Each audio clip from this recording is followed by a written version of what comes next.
Hi guys, আসছি ম্যাকেনচি। So চপ্পলের offer এসব line দিয়ে চপ্পল নিচ্ছে।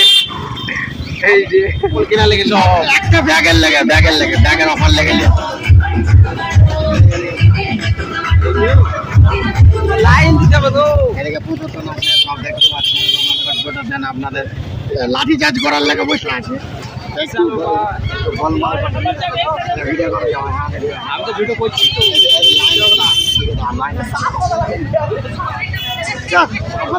ও চপ্পল নেবেন?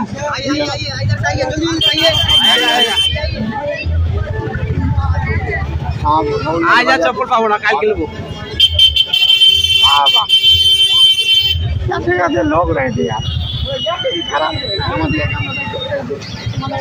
আমাকে কথা বলতে দাও। বাপ রে, 50 আমিও বললাম। হ্যাঁ ঠিক আছে, স্কুল বাড়ি যাই চপ্পল কিনতে যাচ্ছে। আচ্ছা ভালো বড় পড়ছে, বাড়িতে পয়সা নিয়ে আসছে সব। আমি দেখিনি চপ্পল আজকাল ভোট ইলেকশনে ভোটে দাঁড়াচ্ছে নাকি দেখে।